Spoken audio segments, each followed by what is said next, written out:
Perpindahan ibu kota negara dari Jakarta ke Pulau Kalimantan menimbulkan persoalan baru. Rancangan undang-undang soal peralihan status daerah khusus ibu kota menjadi provinsi daerah khusus Jakarta menuai pro dan kontra setelah disepakati menjadi RUU inisiatif DPR. Pro kontra muncul dari salah satu aturan di dalamnya, yaitu pasal 10 ayat 2 yang menyebut gubernur dan wakil gubernur ditunjuk, diangkat, dan diberhentikan presiden dengan memperhatikan usul DPRD. Mekanisme ini dikritik karena dinilai tak sejalan dengan amanat konstitusi. Dalam rapat paripurna Selasa lalu, dari 9 fraksi di DPR, hanya fraksi PKS yang menolak rancangan undang-undang DKJ sebagai usul inisiatif DPR. PKS beralasan pasal yang mengatur gubernur dan wakil gubernur DKJ ditunjuk presiden menunjukkan pemerintah alergi dengan demokrasi. Bukan cuma waktu yang mepet, tetapi klausul atau pasal yang ada tidak sesuai dengan semangat demokrasi. Khususnya pasal 10 di mana gubernur dan wakil gubernur diangkat oleh presiden.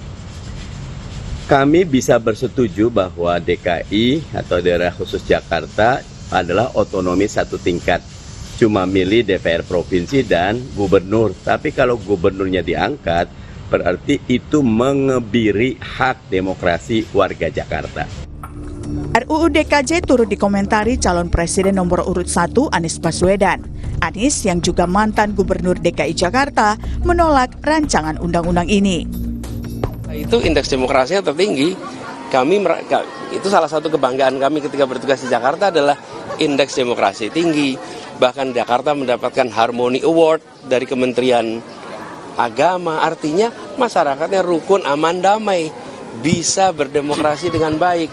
Di tempat yang tingkat demokrasinya paling tinggi, malah justru dipangkas kebebasan berdemokrasinya. Ini ironis. Penolakan juga datang dari calon wakil presiden nomor urut 2, Gibran Rakabuming. Menurutnya, gubernur dan wakil gubernur Jakarta sebaiknya dipilih rakyat. Ya, itu kan masih dalam masa pembahasan. Iya, ada juga bahwa ini akan menguntungkan beberapa orang gitu. Mungkin Mas Gibran tidak menanggapan soal ini. Menguntungkan siapa? Iya, beberapa mungkin akan kemudian asumsinya seperti ini. Ya, pemilihan langsung aja, ya. Sementara itu pandangan berbeda datang dari calon wakil presiden nomor urut 3, Mahfud MD. Menurut Mahfud, rancangan undang-undang DKJ sudah menjadi perdebatan sejak lama. Namun dia mengaku tidak masalah soal gubernur dan wakil gubernur Jakarta dipilih presiden. Ya kalau itu sudah diputuskan di dalam undang-undang ya itu mengikat jadinya. Kalau saya sih enggak mempersoalkan itu karena DPR kan udah lama berdebat kan bersama pemerintah. Lalu kesimpulannya itu karena mungkin DKI dianggap khusus kan, daerah khusus Jakarta, jadi dikelola secara khusus. Kayak di Jogja kan, di Jogja gubernurnya turun-temurun, tapi bupatinya dan wali kota dipilih. Di sini gubernurnya ditunjuk. Lalu konsep apa yang terbaik buat Jakarta? Tim Liputan, Kompas TV.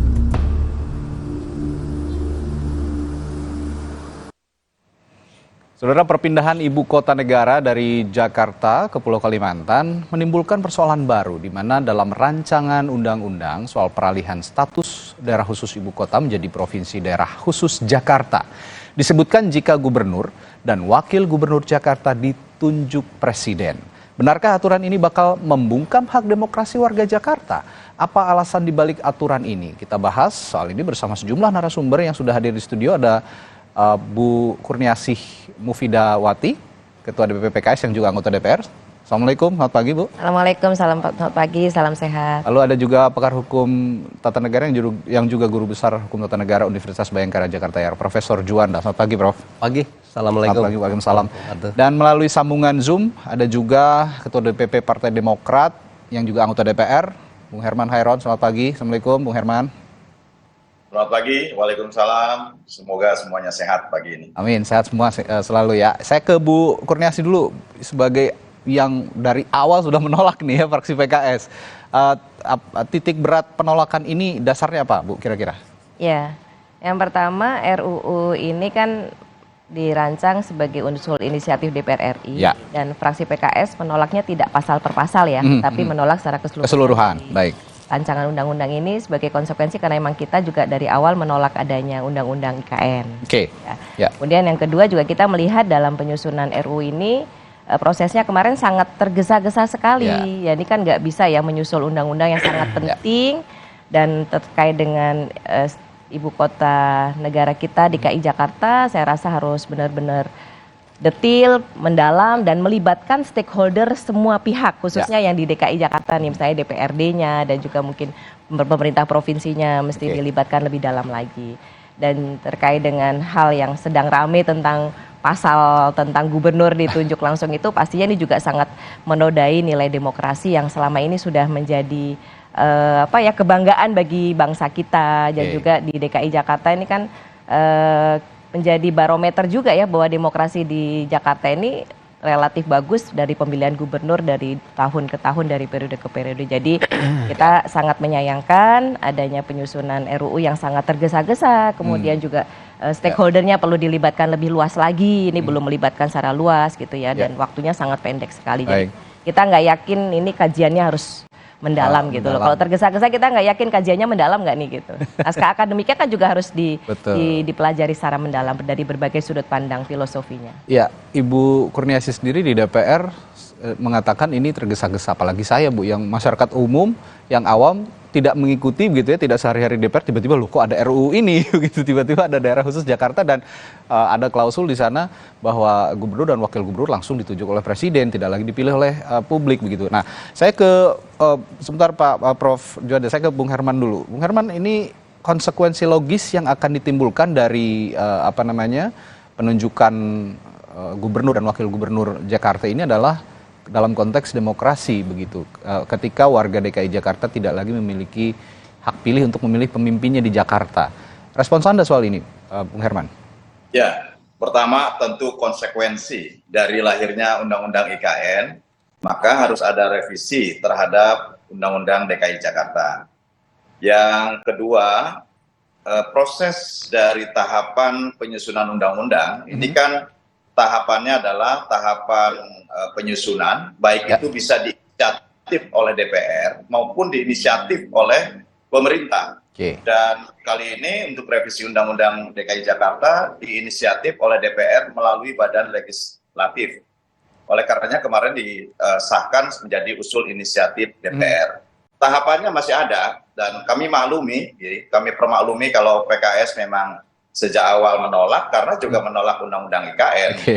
Tapi bagi Demokrat tentu ada catatan-catatan bahwa tahapan penyusunan usul inisiatif DPR ini yang dikirimkan kepada pemerintah, ini kan masih ada tahapan pengambilan ataupun tahapan pembahasan tingkat 2 nanti antara pemerintah dan DPR. Ini kan belum final.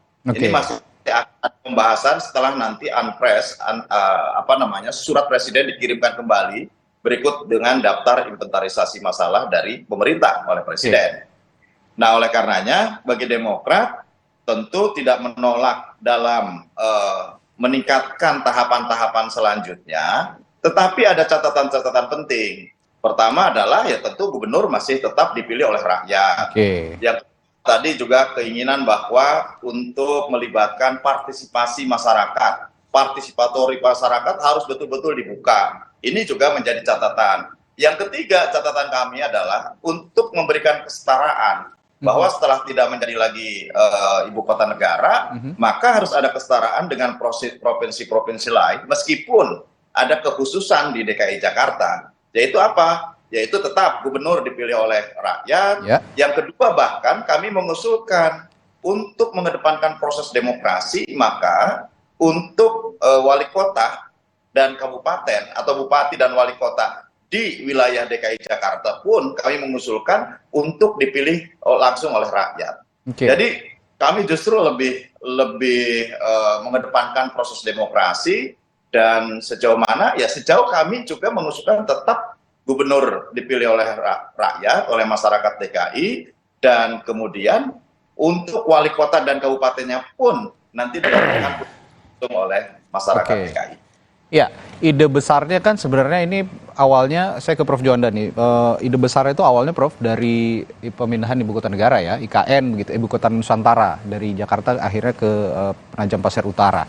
Nah, setelah itu baru bawahnya lagi bahwa Jakarta nantinya akan dijadikan sebagai pusat perekonomian negara begitu, sedangkan di sana pusat pemerintahan. Nah, kalau ada yang berkomentar dari sejumlah partai politik begitu bahwa rencana pembentukan daerah khusus Jakarta dengan gubernur dan wakil gubernurnya ditunjuk oleh presiden ini kondusivitas politik akan goyang lah, bisa dibilang begitu. Padahal Jakarta kan akan dijadikan pusat perekonomian. Kira-kira analoginya seperti apa, Prof. Juanda, untuk menjelaskan bahwa kondusivitas politik ini bisa goyang kalau gubernur dan wakil gubernurnya ditunjuk presiden gitu nanti. Iya, tapi memang ya irisan dari soal politik ini kan saya bidang hukum tata negara ya.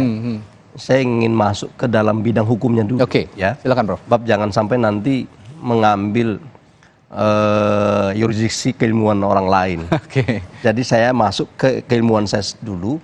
Pertama, memang untuk lahirnya sebuah undang-undang itu kan ada landasan dan ada argumentasi filosofis, yuridis, sosiologis, ya, dan bidang-bidang non hukum lainnya, apakah ekonomis, apakah sosial dan segala macam.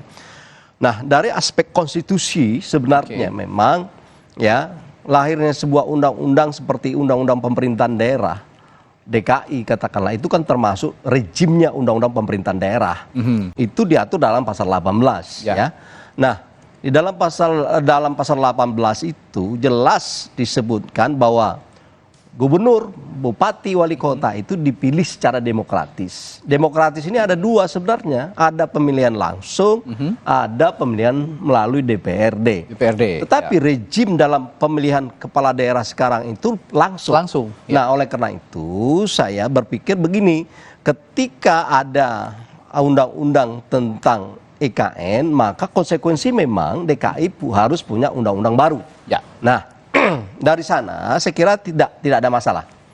Nah, terlepas dari PKS secara totality menolak karena argumentasinya menolak perpindahan ya. Ya, IKN, saya kira itu silakan PKS berargumen, tetapi saya melihat dari aspek hukumnya bahwa ketika ini nanti adalah adanya perpindahan ini, maka memang dibutuhkan undang-undang DKI yang baru ya, katakanlah DKJ ya, bukan khusus ibu kota lagi. Nah, persoalannya apakah dipilih langsung atau ditunjuk atau dipilih melalui DPRD? Menurut saya prinsip yang terdapat di dalam konstitusi kita adalah mengamanatkan prinsip kedaulatan rakyat. Prinsip kedaulatan rakyat ini adalah perlu kita perkuat, perlu kita kembangkan di dalam negara demokrasi Indonesia. Ya. Nah, persoalannya apakah itu ditunjuk nanti atau diangkat? Saya kira ini agak sedikit berlari dari prinsip tadi. Nah, oleh karena itu ya tidak ada alasan menurut saya bahwa gubernur DKI ke depan ini adalah ditunjuk atau diangkat. Kalau ditunjuk atau diangkat sama dengan kita menarik bandul eksekutif power heavy, begitu berat dominasinya kekuasaan eksekutif tersentralisasi. Ya, ini jangan sampai terjadi. Dan tadi saya sependapat dengan Pak Herman dari Demokrat. Saya sebenarnya dengan berpindahnya ibu kota ini, maka gubernur DKI dipilih dan tingkat wali kota dan kabupatennya juga dipilih. Nah, jadi itu. Nah, soal tadi pertanyaan politik ada stabilitas, saya kira tidak ada stabilitas, unstabilitas politik dengan dipilih misalnya langsung. Bahkan ini yang perlu kita perkuat, bukan sebaliknya bandul sentralisasi dikembangkan lagi. Dan sebenarnya kalau melihat dari berbagai pikiran-pikiran teman-teman dari Senayan sana, baik itu fraksi PKS, Demokrat, PAN, yang saya baca itu, sebenarnya ini saya ragu ini Ya. munculnya draft undang-undang ini dari mana? Oke. Pada rata-rata yang saya lihat itu tidak setuju bahwa itu draftnya setuju, tetapi yang diangkat ditunjuk ini yang tidak setuju. Yang tidak Kebanyakan tidak setuju. setuju nih. Iya. Dan saya tidak tahu kok lolos gitu pasal 10 itu. Iya. Saya kira Soal, itu. Soal gubernur dan wakil gubernur ditunjuk oleh presiden. Iya. Saya ke Bu Kurniasih lagi. Ini saya ingin mempertentangkan atau memperdebatkan juga sejumlah pernyataan dari pemerintah pusat gitu ya. Soal pemindahan IKN ini kan misinya agar tidak ada Java sentris gitu ya. Ada Indonesia sentris begitu ya Prof ya, kira-kira Bung Herman. Tapi kalau memang ini daerah khusus ibu kota ini atau daerah khusus Jakarta ini pemimpinnya dipilih oleh presiden, bukankah itu kembali akan ada kontrol penuh dari eksekutif pemerintah pusat kepada DKI Jakarta, selain misalnya daerah istimewa Yogyakarta yang juga tidak ada pemilihan langsung begitu pemimpin daerahnya. Respons Anda soal ini? Ya, jadi kalau ada tujuan katanya ada pemerataan. Kata lain gitu ya, pemerataan. Pertanyaannya justru kita kembali bertanya, apakah ketika ibu kota ini dipindahkan pemerataan terjamin akan terjadi? Oke. Nah, itu jadi kasus pemerataan ini harus diselesaikan dengan solusi yang lain. Ada bahwa Java sentris dan seterusnya. Tapi kita juga harus ingat terhadap story bahwa kita punya sejarah. Kenapa dulu proklamator kita menentukan DKI Jakarta sebagai ibu kota, itu adalah sebuah story yang tidak boleh dilupakan. Dan ini story yang sangat lekat dengan lahirnya negara kita tercinta, yaitu negara Indonesia. Karena sejarah proklamasi ada di sini, dan ketika beliau menentukan Jakarta sebagai ibu kota itu sudah penuh dengan pertimbangan yang sangat luar biasa. Artinya ketika alasannya adalah supaya menghindari Java sentris, pemerataan tidak ada, saya rasa solusinya bukan pindah IKN, karena pindah IKN kalau pemerataan pembangunan juga tidak dilakukan dengan RPJPN yang lebih komprehensif, lebih merata, distribusi pembangunan yang lebih merata gitu ya, dan proporsional sesuai dengan besar kecilnya provinsi, jumlah penduduk, itu juga tidak akan menyelesaikan masalah itu. Jadi satu persoalan yang berbeda jangan diselesaikan dengan persoalan yang lain. Yang baru begitu ya kira-kira. Ya, dan dalam konteks pemilihan gubernur dan wakil gubernur di Jakarta ini juga tadi yang dipilih oleh Presiden dalam rancangan undang-undang daerah khusus Jakarta tentu akan memperkuat bahwa Java sentris itu tidak diselesaikan dengan memindahkan ibu kota begitu ya, Indonesia sentris dan juga Java sentris. Nah, perdebatan soal ini, soal rancangan undang-undang daerah khusus Jakarta khususnya untuk pemilihan gubernur dan wakil gubernur yang ditunjuk oleh Presiden, Bung Herman, awalnya kan Demokrat setuju begitu ya dalam rapat paripurna. Dan kalau yang saya baca hari ini di Harian Kompas juga sudah mayoritas fraksi menolak. Ada 6 dari 9 fraksi di DPR yang menolak, termasuk juga Partai Demokrat. Nah, perubahan sikap ini apa dasarnya sih sebenarnya, Bung Herman? Awalnya mendukung begitu, menerima, dan akhirnya sekarang menolak gitu. Begini, kami itu setuju terhadap untuk melanjutkan proses selanjutnya. Tapi catatan-catatan di dalamnya. Boleh nanti mungkin saya akan ungkap ataupun saya kirimkan bagaimana pandangan ini fraksi Demokrat. Ya, sekaligus catatan-catatan itu apa saja ya, Bung Herman? Silahkan dipaparkan juga di sini. Kan secara logika. Pada waktu status ibu kota negara saja, pemilihannya secara langsung. Apalagi sekarang hanya daerah khusus Jakarta. Ya. Berarti dengan ibu kota negara saja berlangsung dengan baik. Indeks keharmonisannya juga cukup baik. Toleransi antar warganya juga sangat baik. Jadi Jakarta sebagai daerah yang sangat beragam tentu juga menunjukkan atau menjadi potret Indonesia sesungguhnya. Jadi untuk pemilihan saya kira Demokrat tetap konsisten bahwa untuk gubernur tetap dipilih oleh rakyat. Bahkan tadi saya tekankan kembali, untuk wali kota dan bupatinya pun dipilih oleh rakyat. Nah, yang kedua, persoalan dengan penyusunan, saya kira Balik sudah juga mengundang para pakar, kemudian mendesiminasikan, menyusun naskah akademik, karena tidak mungkin namanya draft undang-undang tanpa naskah akademik. Saya sebagai anggota Badan Legislasi, juga saya mengetahui bahwa sesungguhnya proses-proses ini ada. Namun kan konsekuensi kalau undang-undang ibu kota negara Nusantara sudah berjalan, kemudian kepastian hukum akan status Undang-Undang DKI Jakarta belum ada, tentu ini kan skala sangat mendesak. Nah, skala sangat mendesak ini kemudian disusun oleh Badan Legislasi menjadi usul inisiatif DPR dan nanti akan kembali gitu. Ketika kemudian ini menjadi pembahasan pada tingkat 2 bersama pemerintah, ayo kita duduk kembali. Apakah kita akan mengikut sertakan sebanyak-banyaknya warga Jakarta atau warga Indonesia, yang tentu ini akan nanti dibuka oleh DPR. Apakah nanti akan dibahas oleh Komisi 2 sebagai kemitraan leading sektor pemerintahan di Komisi 2, ataukah akan kembali kepada Badan Legislasi atau Badan Legislatif yang memang komprehensif mewakili fraksi-fraksi di dalamnya, ataukah mungkin nanti akan menjadi kepentingan pansus, karena bisa saja ini multi ataupun terdiri dari beberapa kepentingan komisi atau kepentingan stakeholders. Ini tentu akan menjadi keputusan lanjutan setelah tahapan ini diusulkan dulu kepada pemerintah, kepada presiden, dan kembali kepada pembahasan di DPR. Jadi masih ada waktu, ruang, sehingga Demokrat tidak ingin menghambat terhadap urgensi revisi undang ini, sehingga kemudian kami menuangkan dalam catatan catatan ini tidak akan hilang sampai nanti kembali kepada pembahasan tingkat 2 bersama pemerintah.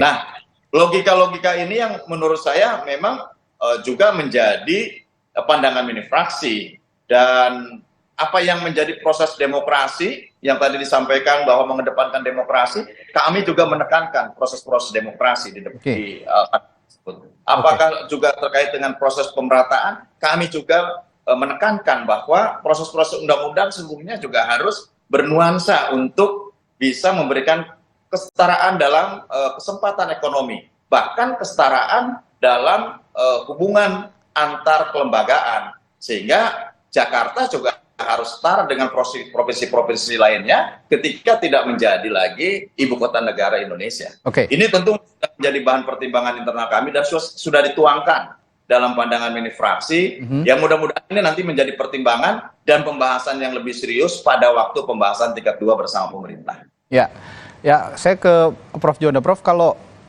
bicara untung rugi gitu kan, kalau saya lihat paparan Profesor tadi, sebenarnya banyak ruginya gitu. Tapi adakah untungnya jika memang ini disahkan begitu ya, Undang-Undang Daerah Khusus Jakarta ini?